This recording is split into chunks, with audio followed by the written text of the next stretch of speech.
Hello and welcome to the news at 7, where we get to the heart of the day's stories and communities across Scotland. Tonight, a substantial risk to life at a secondary school.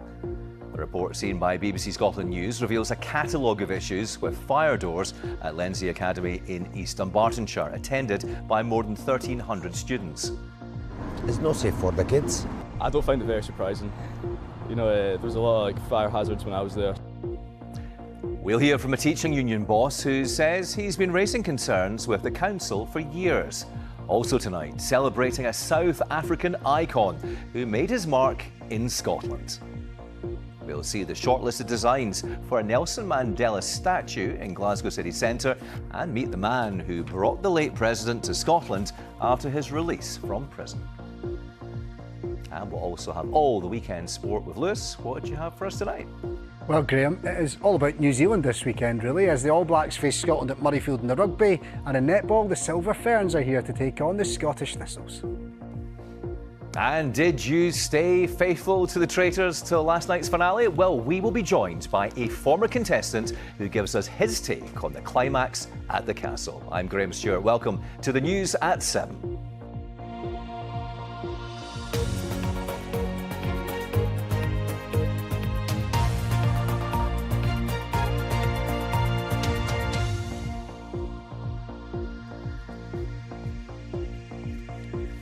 So a fire safety report on an East Dunbartonshire secondary school has found there's a substantial risk to life from fire in the building.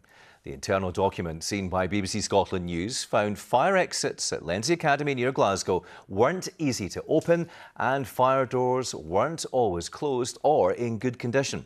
Now, the EIS Teaching Union has started a ballot for industrial action following the report. Locals in Lenzie, though, are unimpressed, but they're not surprised. I have two granddaughters at the school at the moment. I'm quite concerned now that I've heard this problem. I don't find it very surprising. You know, there was a lot of fire hazards when I was there. But you should be fix everything. It's not safe for the kids. Depends, I have two kids in Lenzie Academy. Well, earlier I spoke to Bora Oktas from the EIS Union. He said he has a number of concerns about safety at the school. I went to this school last week on Friday to meet with my workplace rep, health and safety workplace rep, and to see with our own eyes the failures that we have heard about, because we got a copy of this risk assessment, not directly from the council, but it's been leaked to us, so we've got the information. And when we went there, we were a bit surprised that we could walk into the premises, into the building, without being challenged. It's the first time I have been to a school without being challenged, without being asked, without being registered. So anybody, any stranger can walk in. So this is also a big concern, as big as health and safety concerns regarding fire safety regulations. And we will follow it up with the council as well. But frankly, I mean, it is an old building. Isn't it the case that with older buildings, you're going to have these compromises? That's right, that's right. When a building is old and it's, you're patching here, something else, starts, growing, and that's perfectly understandable. But what is not understandable is that these are not new issues, Graham. Our members have shown us a number of documents, health and safety reports from previous inspections, going back to 2018, and I've shared this one with the BBCs, and they haven't done any of, those implications, any of the implementations of the... But the council say that they've got an action plan that they're going to be sharing with teachers and the unions. Oh, yeah, that's what they are saying. They keep saying this one, and we have asked them repeatedly, please share with us this document, and we have given them even a deadline for today, 4 p.m. What are teachers and pupils saying on a day-to-day basis? How does it impact upon them? Oh, I mean, when I was in the classrooms, for example, when I was seeing them that they were covering equipment, computers, musical equipments, their artwork under a plastic sheet. And they were walking around, dancing around water buckets, basically, because the ceiling is leaking. If this isn't rectified soon, I mean, what's going to happen? Are your members going to go out on strike? Oh, potentially. Nobody wants to be on strike, but there is a disruption already in place. And our members, when they raise these concerns, they are not raising it for themselves only. They are raising for the sake of our children being educated, for their own pupils. So how can we say, yes, let's work under those conditions when there is a fire door which is not fit for purpose? You can put your full hand through it. I mean, so our members definitely will consider this one. But during that time, we will make sure that employer hears us. We are more than happy to sit down with them, to talk, and we can suspend action. Bora, thank you very much indeed. Oh, for my joining pleasure, us. my pleasure. Thank you for having me. Well, we reached out to East Dunbartonshire Council and they told us that the health and well-being of staff and pupils is their priority. They said they've addressed issues that were an immediate threat to life and are working to address other issues raised in the fire safety report. That there is a secure entry system in the school which is operating as intended, but additional training will be implemented to prevent unauthorised access. An action plan was shared to the EIS this afternoon as promised, they say, but this has been marked as confidential. The EIS have challenged this, believing their members should be consulted. Now, exactly 6 months from today, Scotland will go to the polls for the next Holyrood election. The SNP has held power in the Scottish Parliament for almost 2 decades now, and polling suggests that will remain the case, being the largest party after May. But if a week is a long time in politics, 6 months is an age. And with 2 budgets, south and north of the border, lying between now and the vote, nothing should be taken for granted. Earlier, I asked the pollster Mark Diffley how it could all play out. Intuitively, a difficult budget delivered by an already unpopular UK Labour government would, on the face of it, I think, spell potential more bad news for Labour in Scotland, whose support has already fallen quite considerably since the general election last year. However, I think if we are also looking at the potential for income tax rises, which has been mooted by the Chancellor this week, then that will have knock-on impacts for the Scottish Government's budget in January as well. It may reduce the wiggle room that the Scottish Government has. And so, you know, ironically, it may end up putting the SNP Scottish Government on the back foot as well if it's kind of forced to make some difficult financial choices as a result of its budget being cut with income tax rises across the UK. It's interesting, isn't it? The SNP, if you compare their polling and election results with previous years, they are quite some way down on what they were previously. Is it the case that to some extent, with the rise of reform, Labour not doing so well, the Tories not doing well in Scotland, that the SNP wouldn't have to make much of an effort to win this election or at least get the majority of seats? Yes, I think that's right. I think the SNP, which achieved 48% in the 2021 Holyrood election and is now polling at around 35%, so down by sort of 12, 13 percentage points, and yet they will, you know, if that ends up being the result, probably lose a few, maybe a handful of seats, but still be in an extremely dominant position.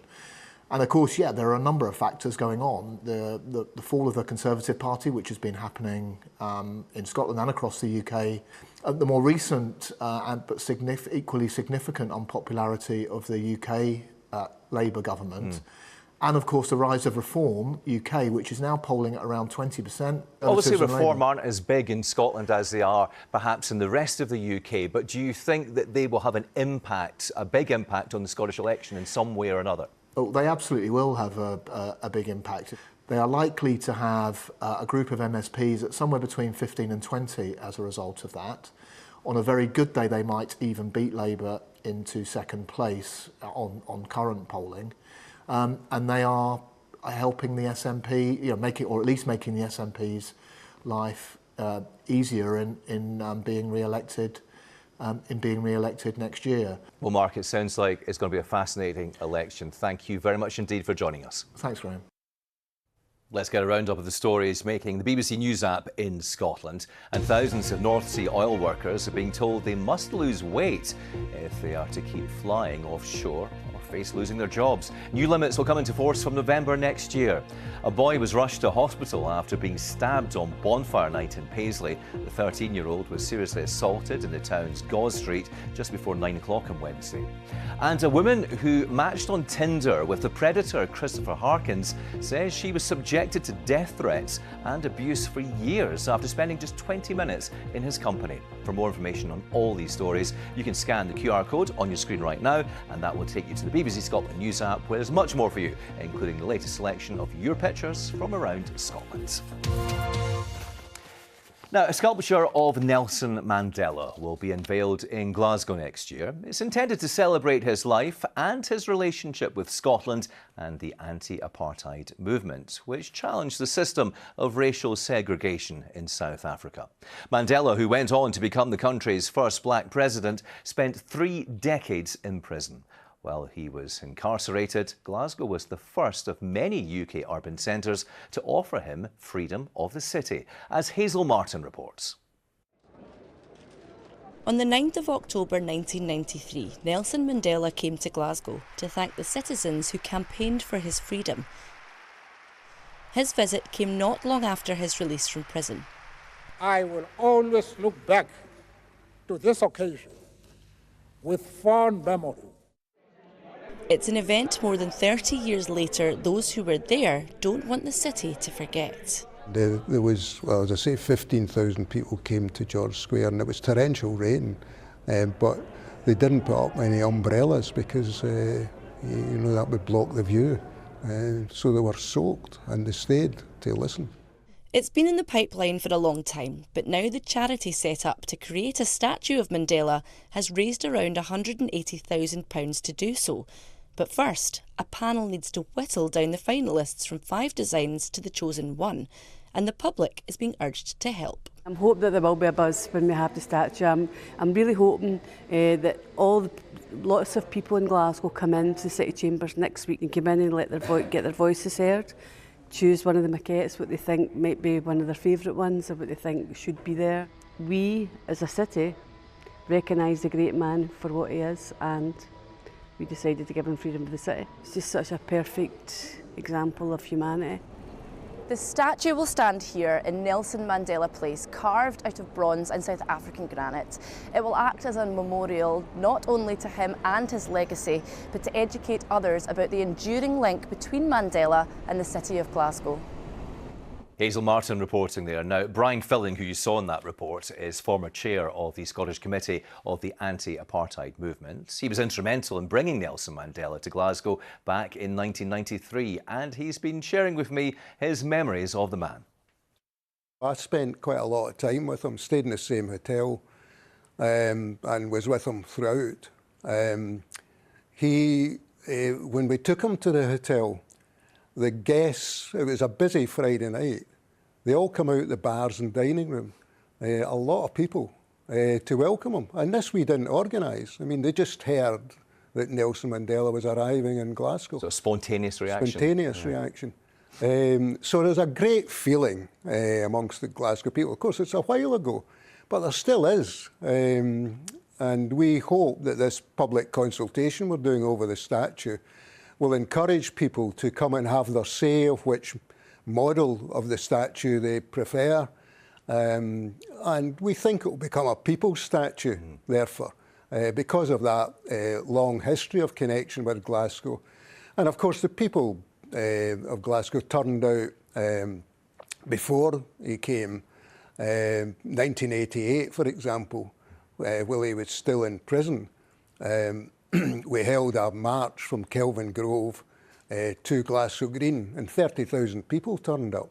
Obviously, we're a number of decades on now. Yeah. For younger people watching, is there a legacy here when we think of the racial divisions in society at the moment?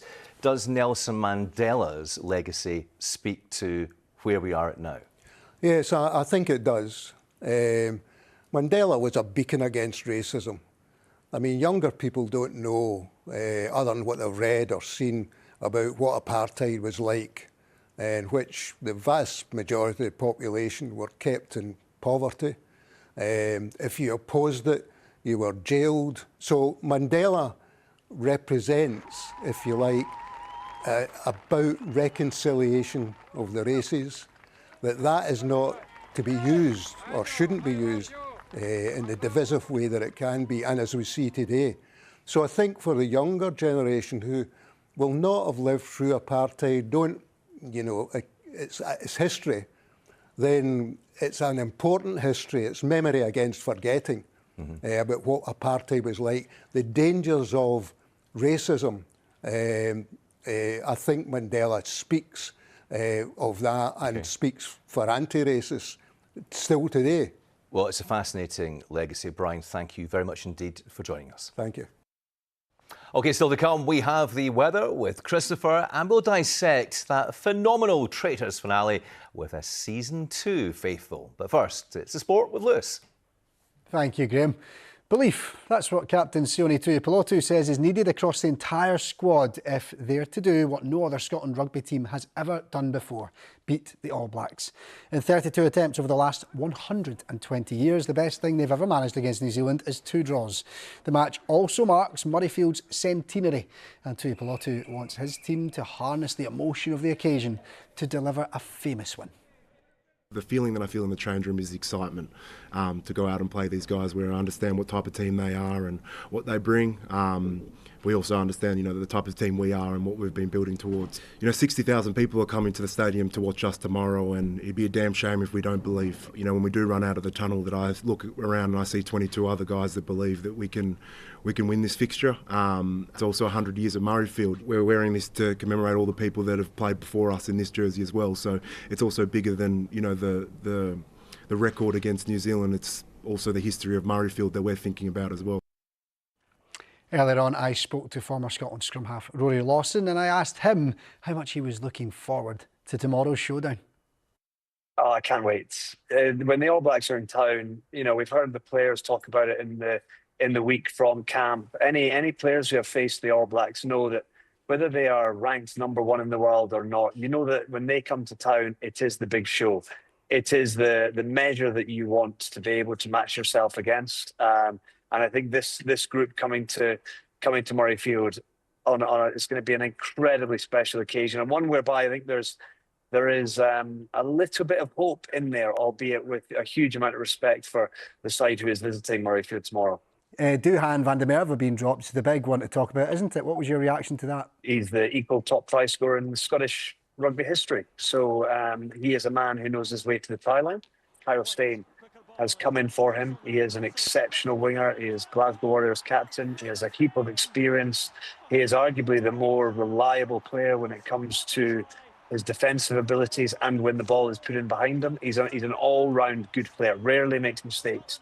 And with ball in hand, he's got pace and he's got power. Do you sense that this is as good an opportunity as Scotland have maybe had to end that very long wait against a team like New Zealand? Taking the previous 119 years, putting those to one side, if you look at it on paper, Scotland have a chance in this match. They're at home. We all know that Murrayfield is a special place and a place that Scotland have made themselves very difficult to beat. But at the same time, you look at the quality of that All Blacks team. Yes, they're without Geordie Barrett and Scott Barrett, their captain. But at the same time, they have a heck of a lot of talent within that team. Scotland will have to do an awful lot right if they're going into the final quarter in the game, and then they're definitely with a chance. If the All Blacks show up and play like they did in the first half of last week against Ireland, Scotland can cause them a lot of problems. Maybe a very obvious question for you, Rory, but what is it that just makes them such a formidable opponent, the All Blacks? They're one of the most winningest teams in the world in any sport, and they come with that aura. They come with the haka. They come with, 5 million New Zealanders back home screaming them on, but expectation. And rather than letting expectation suffocate them, it's one that they really enjoy, the expectation that comes with donning that All Blacks jersey. It's all about the history. But I think for Scotland, that becomes something that is really important as well. And that fire will be met with fire tomorrow. And I cannot wait for the 67,500 people before that game. There'll be such an incredible energy, and hopefully Scotland will ride off the back of that. Here's hoping. Rory, if I wasn't excited before, I certainly am now. Rory Lawson, thank you so much for joining us on the programme tonight. Thank you. And rugby isn't the only sport where Scotland are up against New Zealand this weekend, because the Scottish Thistles are hosting the Silver Ferns in netball as well. The Thistles train in Glasgow today ahead of the double-header at Play Sport in East Kilbride on Sunday and Tuesday. Both teams will feature at next summer's Commonwealth Games, so it's an early chance for the Scots to gauge their level against top-quality opposition. And Kenny Crawford went out to see them. Yeah, it's like, hang on to your hats, people. This is for real. We've got, one of the most informed teams in the world coming here to play us, so we get to test ourselves against the best, which is such a privilege, and we're really thrilled to have them here. We are trying to put a couple of days aside to make sure that we have some refresh time, knowing that our priority is to actually refresh and be ready for the game, but knowing that we're in such an exciting country to go sightseeing and exploring. I know there's a couple of girls who have some ancestry over here, so I know they'll be keen to go exploring a little bit. I know we're going out to Edinburgh on Saturday as well, because there's the All Blacks game over there, so some of us might be going to that. So definitely got some social elements, but no, we've got a job to do on Sunday too, so balancing that really well. They are absolutely amazing, but I mean, so are we. The girls have been putting out amazing performances at training, and we want to test ourselves against the best, and there's no opportunity better than playing the Silver Ferns to do that. It's a sellout for the Sunday, and so we can't wait to run out there. It's really rare that you get to actually put on the Scotland dress, so we love that, we'll embrace that, but the minute the whistle goes, it'll be white line fever and we'll be giving it everything. It's a bit of fate, isn't it, that both netball and rugby are going to be competing at the same time, and we've definitely got it in our itinerary as a squad to watch the game, get some inspiration, and then hopefully they'll return the favour and watch us, so yeah, looking forward to it. Well, all the best in the next few days, enjoy the occasions, and hope you can get some good results as well. Thank you. We will. We've got this. And both of those games can be watched on iPlayer starting at 4 p.m. on Sunday. And Graham, that's all the sport from me. Big dog. Oh, very good. Nice I know you're going to the reference Traitors. there. I thought, is he going to get this? I could see you as a traitor, Lewis. I think you're just the type. Now, at least a quarter of us have spent the last month obsessed with treacherous goings-on in and around in Easter Ross Castle. We are, of course, talking about the celebrity Traitors, which reached its dramatic conclusion last night. A quick spoiler alert now. We're about to show you how the finale unfolded, and it did not disappoint. Alan.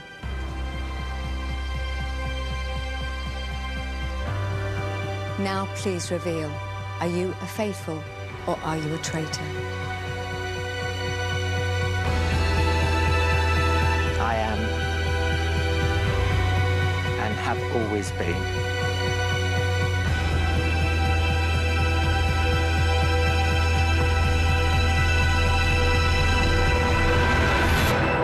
a traitor. Oh.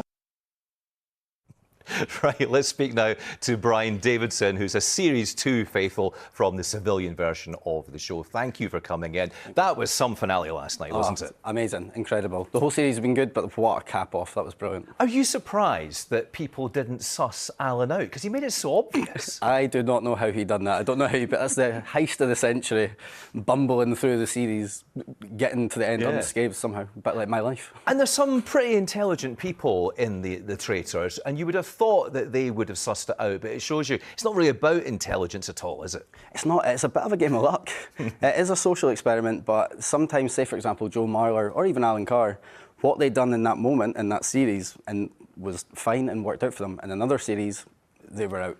And so many faithfuls being banished. You'll know all about the injustice of the injustice, yeah. What was it in your case that they reckoned made you, in their view, a traitor? And obviously you weren't, but... Yeah, well, I'm very outgoing and chatty, and I was just running about the castle, having fun, chatting to everyone. But as soon as I went into the round table, it changes. The way they produce it with the room, the temperature of the room even, and how the not the staff, but everyone that works there kind of acts towards you and everything, it just changes you, and I lost the head. So that's what people thought I acted a bit weird, so fair enough. Do you find it a bit annoying that we're all armchair critics and we can all sit there and say, well, why didn't they see this coming? But of course, we have the benefit of knowing who the traitors are, and obviously you don't. Yeah, absolutely. That's why I love watching it now, because I can take myself back from that. But it was really frustrating watching my series. I'm like, no, you don't know. It's so obvious because you know. I want everyone to have a chance of playing that game so they actually understand how difficult it is. And that's why I'm so glad seeing the celebrities do it. Obviously, they're normal people, but they're under high-pressure situations quite a lot in their career. And they go in, and then you can see them losing it a little bit. So it's good to see. Would you do it again if you were asked? Yeah, 100%. Oh, really? It's so good. A lot of people say they wouldn't because it's quite high pressure, but I just loved it. I just love the game. I love the experience of it, the social experiment of it. It was brilliant. And you'd have a good strategy next time round. Oh, yeah, shut my mouth, yeah. I would stay quiet. Brian, thank you very much indeed. Brian Davidson there, one of the civilian traitors. Now, if you missed the celebrity traitors, you can watch all episodes of the series right now on BBC iPlayer, along with all 3 seasons of the non-celebrity version, which is due to return to our screens in January. Right, Christopher here with the weather forecast. How's it been looking today?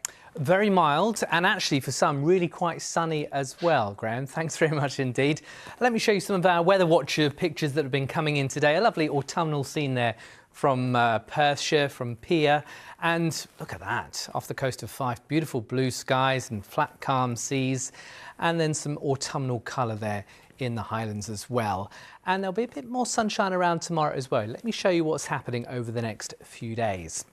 Now, this is the pressure sequence, and you can see yet again low pressure is nearby. That means there's always the chance of some rain, and certainly Sunday we'll see weather fronts crossing the country, giving a fairly wet picture at times. But tomorrow doesn't look too bad. Now, initially it's a little bit cloudy, a bit misty and murky, a few spots of rain and drizzle around. Temperatures, though, at 8 in the morning, 10 to 12 Celsius, very mild. It will be cooler further north across parts of East of Ross and West of Ross.